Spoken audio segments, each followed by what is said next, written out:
Good day everyone.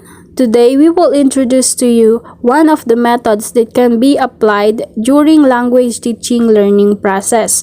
So this method is called the total physical response or the TPR. So in this meeting we will going to discuss about the definition of total physical response, the proponent of total physical response, the key component of TPR, the learner's rules and teacher rules, and then the characteristic of the method. Okay, so now let's proceed to the definition of the total physical response. So what is a TPR? So TPR is a method in language teaching which is based on the coordination of speech and action. So sinusubukan nitong ituro ang language sa pamamagitan ng physical activities.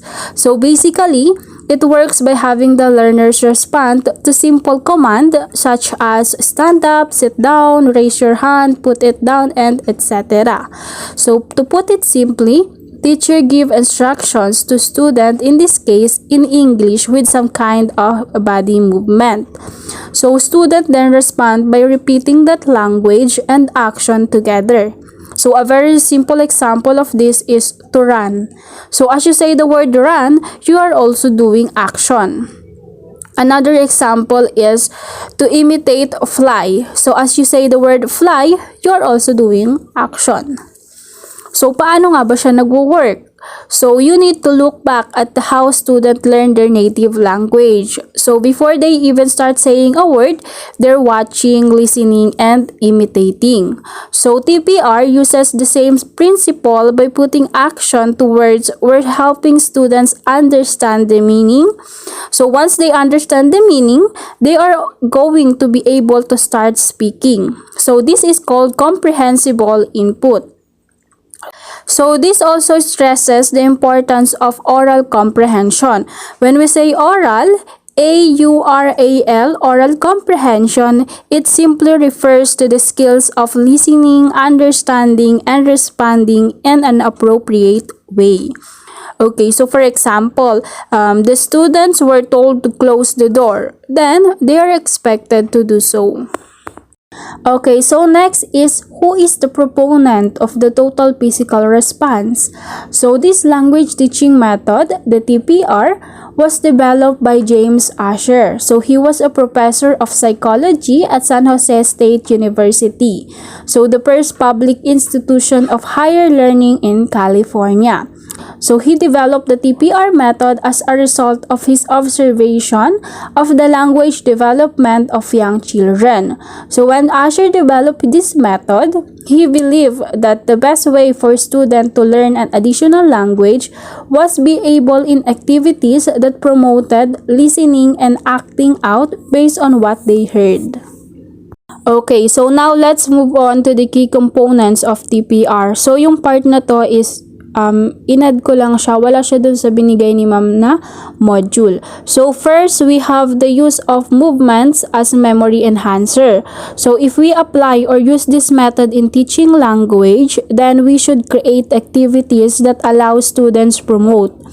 So the simple example for this is yung my toes, my knees, my shoulder, my head na kanta, which is sinasabayan siya ng action using the entire song. So in that way, mas madaling malalaman or maiintindihan ng mga students kung anong part siya ng katawan because it was accompanied by physical movements. The second one is the use of imperative as method of instruction. So this means that the teacher can start the lesson by giving the learner some command. It is because it is an easy way to get them to move and to loosen up. So the physical response of the children implies the direction or instruction is understood. So we should start of course to the simple instruction before we proceed to complex one.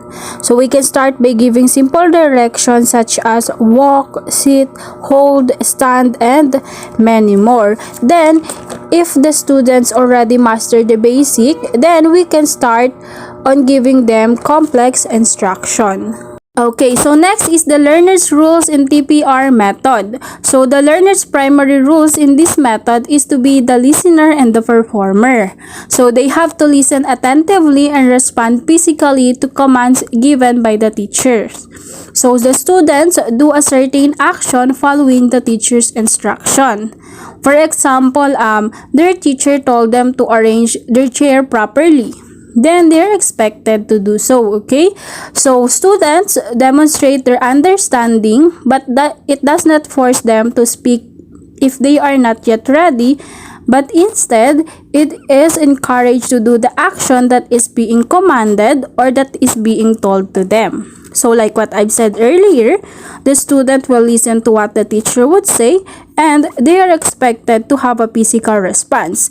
So when we say physical response, it involves movements. So ito din po yung mga gesture, mga facial expression na ginagamit ng mga teacher sa pagtuturo sa kanilang mga estudyante. Okay, so for the continuation, may I call Miss Katria Gregorio. Teacher rules. The teacher plays an active indirect role in total physical response. The instructor is the director of a stage play in which the students are the actors. It is the teacher who decides what to teach, who models and who presents the new materials, and who selects supporting materials for classroom use. The teacher is encouraged to be well prepared and well organized so that the lesson flows smoothly and predictably. Asher recommends detailed lesson plans.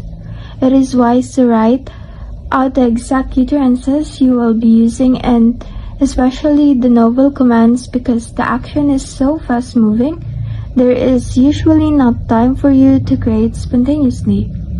Classroom interaction and turn-taking is a teacher rather than learner-directed. Even when learners interact with other learners, it is usually the teacher who initiates the interaction. So in general, teacher rules involve assisting students in learning by conveying knowledge and creating an environment that foster learning. So, ang mga teachers daw, sila ang nag-encourage sa mga student to think critically and tinuturo nila kung paano mag-solve ng problem and make wise decision. At yun ay sa pamamagitan ng mga pinapresent nila ng mga lessons at kung paano yung way nila ng pagtuturo. Katulad dito sa example, Teacher, Maria picked up the box of rice and handed it to Miguel and asked Miguel to read the price. So, dito papasok yung direct rule and total physical response at yung sinasabi na the instructor is the director of a stage play in which the students are the actors. So, ang teacher ang magbibigay ng instruction kung ano yung gagawin ng mga students depende sa kung ano mang pamamaraan ng teacher sa pagtuturo. Characteristics of the method. The coordination of speech and action facilitates language learning. Grammar is taught inductively.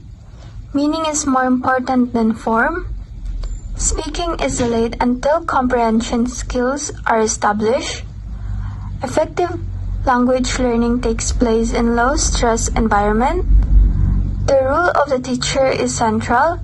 She or he chooses the appropriate commands to introduce vocabulary and structure. The learner is a listener and a performer responding to commands individually or collectively. Learning is maximized in a stress-free environment. And the purpose? This method is excellent to work in junior high school. It is excellent for basic English classes and elementary school level because we can use it to teach vocabulary, and it is known junior high school student in our country, El Salvador, have a low level of English, and this method is perfect for us to teach them. By doing movements, TPR method is comfortable for learners because they learn easily. Bago tayo pumunta sa main purpose ng method, alamin muna natin kung ano ang TPR method o Total Physical Response Method. So, ano nga ba ang TPR o Total Physical Response Method? Ito ay isang method ng teaching language or vocabulary concept na gumagamit ng physical movement to react to the verbal input. At isa sa mga purpose nito ay to reduce pressure and fear of students and an engaging learning experience, which aids in the development of oral fluency and listening comprehension in student. At katulad nga ng sabi sa purpose, effective ito sa junior high school student dahil sa secondary level, mas kailangan marami silang matutunan lalo na sa edad nila.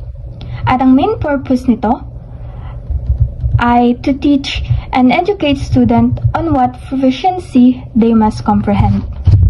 That's all for today. We hope that you've learned something about the topic that we discussed today. Thank you for listening.